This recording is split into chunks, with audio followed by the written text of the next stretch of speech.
Welcome to Freed on Business. He grew up in South Florida, has been in business here since the early 90s, and has closed over $3 billion in deals. He's seen it all. He always has an opinion, and he's always ready to share it. Informed, entertaining, and connected, he has his finger on the pulse of South Florida's business community. He's Jim Freed, and this is Freed on Business. All right, it's book fair time here in Miami. Remember, the Miami Book Fair is from November 17th to the 24th. Make sure to get out there, meet your favorite authors. I want to thank Lisa Paley, as always, for putting our book fair interviews together, and we've got a really special one this week. We're going to be talking to the Honorable Ed Newman, Judge Ed Newman. Ed Newman, the All-Pro Miami Dolphin offensive lineman, all-time great, perhaps the strongest player to ever play in the National Football League that didn't juice. I want to welcome Ed Newman to the show. Ed, welcome to the show.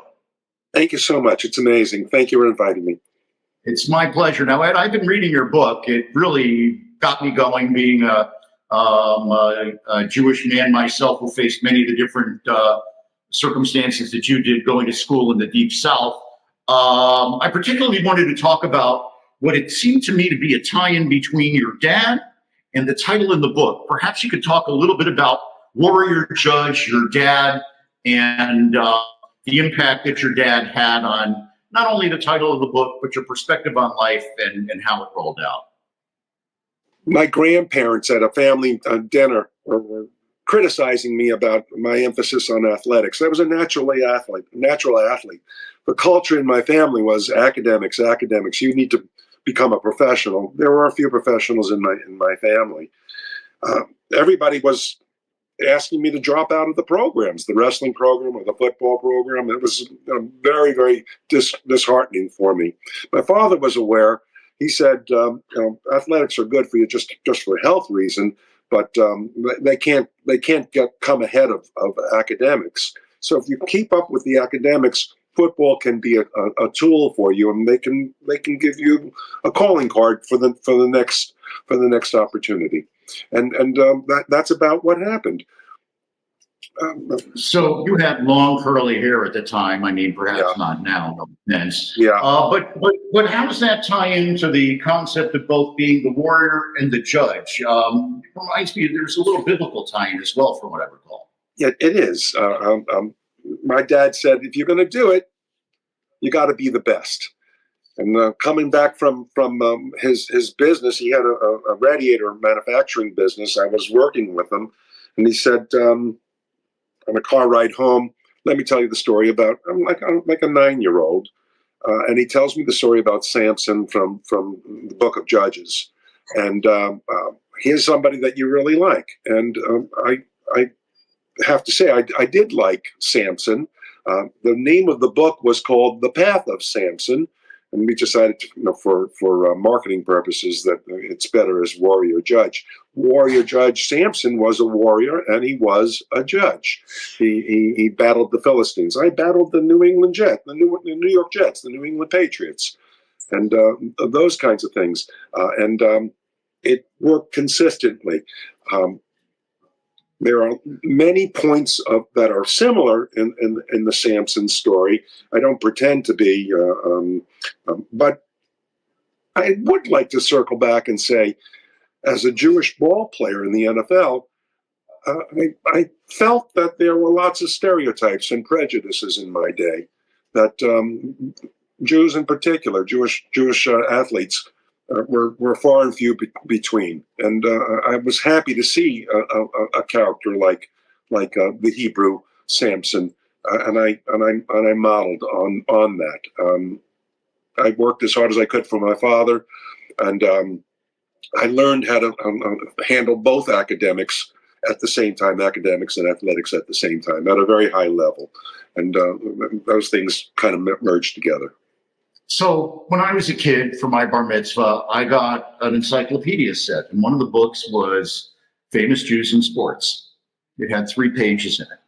Sid Luckman, I'm kidding about the 3 pages, but Sid Luckman, Sandy Koufax, I don't think you were playing in the NFL yet, but I can't really remember any of the other ones. So what was it like being a Jewish player in the NFL?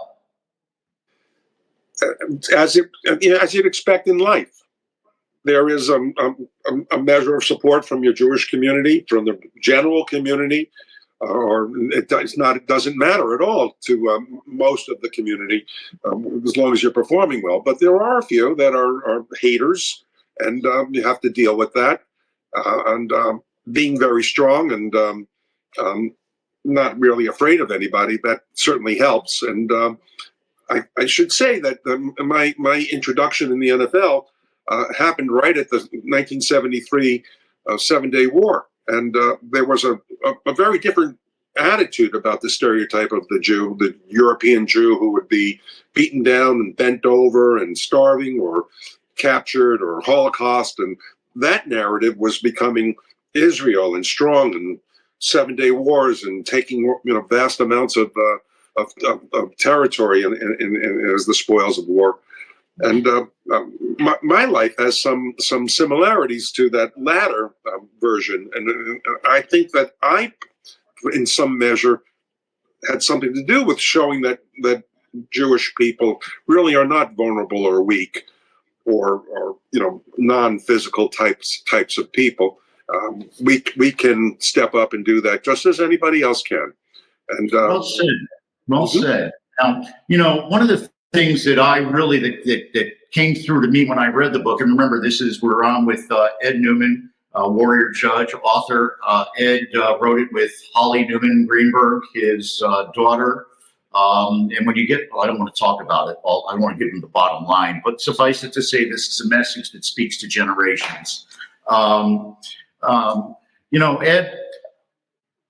for me, one of the big themes here is chaos.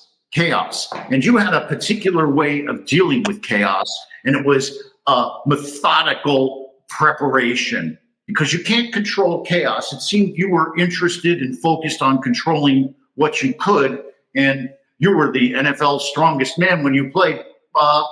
Can you tell us a little bit about the types of detail and preparation you did, and what was the most amount of money most amount of weight you benched? I see 500 pounds, more than that. I was lifting every season. I was lifting about 510, 520, 500. I got up to 535 pounds. In order to be fair with your typical fans, the NFL stopped having maximum strength because people were getting hurt under that weight. So they did repetitions at 400 pounds. I'm not sure if I hold that record. I hold the maximum amount of weight on it. Now, the secret was I'm at Syosset in Long Island, New York, and I'm going to the various colleges and getting recruited. And I exacted from Duke, let me wrestle. And they said, okay. So I wrestled. That was my secret sauce. I was stronger because of that. I didn't know anything about weightlifting. I was the strongest man on the Duke team, and then the strongest man on the Dolphin team. But there's no wrestling program for the Miami Dolphins at Biscayne or St. Thomas Villanova. I had to convert over and learn how to do that. Now, to do it and how to do it, they didn't have any trainers. They didn't have any strength coaches in those days. Bit of a pioneer. I basically maxed out on the number of repetitions that I could, so that all the muscle groups from neck to toes were exhausted. And right to the physical limits. It was another theme that there's good pain. You can go through pain as long as you're not breaking things, as long as things can grow, improve, heal, and make you stronger and better. That was a terrific tool for me to have way more strength, upper body strength, leg strength, and it certainly translated into the playing field. It helped me be a better success. We're on with Ed Newman. He's brought to us thanks to Lisa Paley, the Miami Book Fair, which is running from November 17th to the 24th. You can look up miamibookfair.com. Ed's page, Ed's website is warriorjudge.com. And of course, you can always check Ed out on Facebook. Ed, we only have a couple of minutes left, and you teach a whole bunch of lessons in this book. Yes. There's right yes. there. What's the most important lesson that you want to leave that you think would be your legacy as we speak to future generations of Jewish young men and Jewish young women that are struggling in the general society? Not everybody's high profile. Not everybody's as strong and powerful as you. Yeah. What's a message that you can give to the next generation of Jewish leaders? And it's important that this book is not about weightlifting. It's about preparation. It's about forming a pathway towards success. It's about overcoming adversity. All of those things are a problem for everyone's life, but not everybody is willing to endure the sacrifices and the pain that it takes to get at a particular place. A message, of course, is find yourself a place where you can succeed, where you can excel.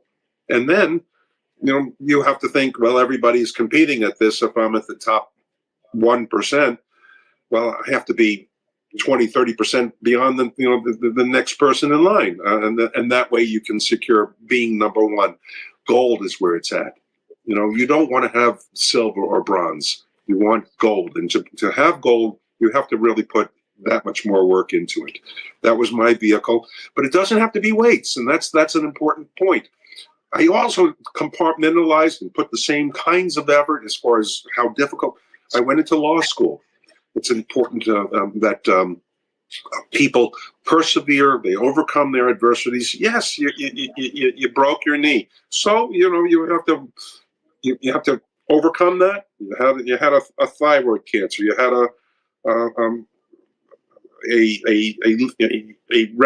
another kind of cancer, or some other problems would come up. Overcome. So thank you for noticing when I wanted to ask a question. I didn't tell them there was a signal, so I appreciate that. By the way, I'm not going to tell anybody about anything in the book, but I do want to say one other thing. Everybody in life goes through transitions. This is kind of what I wanted to end with. I couldn't remember. I was searching for it, but this is what I wanted to end with. You went through a transition in life. All NFL players go through transitions. So do people in their normal everyday life. How could you handle the transition? Because it was a very interesting way where you decided that your career was over, even though you had the opportunity to continue to play. It seems like you made the decision about what was best for you and your family. And I don't want to tell the whole story. Please continue. I think the gist of this is, how did I leave football? Yeah, why did you make the decision to leave football? And how did you transition and prepare for it? All right. I was in a couple of businesses in the off season, in the strength and weightlifting kind of businesses, and I was playing ball, and the businesses weren't doing as well as I wanted, and I wanted to have something more permanent. And I had very close friends, and it was suggested go to law school, and I said bingo. My Duke credentials were very good. I knew that I could handle academics and play ball because of Duke University, and I went into the law program. When I got accepted, it was on a wait list, and I had a good law board, LSAT, and I had to talk to Coach Shula about my plans. I didn't want to think I was deceiving him. I explained to him, Coach, and I'm telling to your fans, I need to have a plan B. I need to have something that my journey can have even more meaning if I'm a successful citizen after football in the city of Miami. I had the Southport Blood Service and all the notoriety of being a charitable person. So there were lots of things that were coming together at a formative time in my life. This story is too important to let pass through time. I overcame them. I found the footing. I became a lawyer. I served a lawyer for 9 years, and then I've been 28 years as a judge. All of this is part of the journey. Started off in Long Island, New York, and ends up where I'm on Jim Fried's business show. The whole thing is a continuity. Thank you, Ed. I can't end the show without doing a little fawning. I want to thank you so much for the leadership that you brought to the community. I want to remind everybody, here's the book, Warrior Judge. I'm buying it for all of my interns and the folks that I work with. It's an extraordinarily inspiring book, at least for me. It really spoke to me. Ed, even though we're talking for the first time today, you've been talking to me for a few days while I've been reading the book. I hear your voice every time I read the book. I want to thank Lisa Paley for bringing it to our show. I want to thank the Miami Book Fair. Remind everybody, the book fair is running from November 17th to the 24th. You can go look up Ed on warriorjudge.com, and you should also be under reallystronggooddude.com. And of course, he's got his Facebook page. I want to remind everybody that Freedom Business has been on for quite some. Yeah. It's available on Amazon Books, Amazon.com. Oh, gosh. Oh, I'm such a loser. Oh, Barnes and Noble, gosh. available on Barnes and Noble, Amazon Books. Sure. Yeah. Thank you, Ed. I really apologize for not being as good of a huckster as you are. God, I'd never be called a huckster. I got you. Listen, this really is motivational and inspirational. Look who's talking. You know, this thing fires me up. So I would suggest everybody go check out the book. You can buy it in all the Amazon and et cetera. I forgot because, but I really want to thank you, Ed. This has been tremendous. And a mutual. Thank you for providing the example in our community. Now I'm going to stop talking because I talk too much and allow you to respond. Appreciate everything. Okay. You're the best. And you know who I really want to give thanks to? Holly. Because without Holly, none of this would have happened. Can I speak on that for half a moment? She deserves so much credit. I was working as a judge. She would call me in the afternoon in a lunch break, and she'd say, "Tell me a story," and we told thousands of stories together, and she transcribed all of those. I helped her with some of the work, but the bulk of polish comes from Holly. So she certainly deserves the credit you pointed out. I'm sorry that I didn't bring it up. Thank you for doing that. It's my pleasure. That was the best part of the interview. That was the best part, was your love for your daughter and your family. Oh, I am so close with my wife, my two daughters, my grandsons. We were there last week. It's wonderful. Family is a big part of my life. Mr. Mendoza, I forgot to do the part about Warren Henry. The guy just totally sucked me in. He's amazing. I'm sorry. No, well, don't be sorry. This is tremendous. You are great. And believe me, Larry, Eric, and Warren, our friends at Warren Henry, are all about the Dolphins. They have season tickets. Warren Henry's a big supporter of sports, and they have the local Heisman thing they do every year. So always the best price, always the best service, always Warren Henry. They're very big in the community. Believe me, your brand blends with the Warren Henry brand very easily. They're about honesty, transparency, strength, community service, just like you are. I almost called you coach because you're like a coach to me. Judge, I guess I should call you Judge. So thank you so much, Judge, for bringing both yourself, your stories, and your family to the show today. Thank you as well. Have a blessed day. Please stay with us for just one more second in the green room as we wind down. I want to thank, again, the Miami Book Fair, Lisa Paley. I want to thank Warren Henry. I want to thank University of Florida Center for Real Estate Studies, the Bergstrom Center, where my interns come from. And I want to remind everybody that the person that wants to do something finds a way. The other finds an excuse. Now go out there and make it happen, just like our guest today, Ed Newman, did. God bless you. And God bless the United States of America. Mr. Mendoza, show us the videos.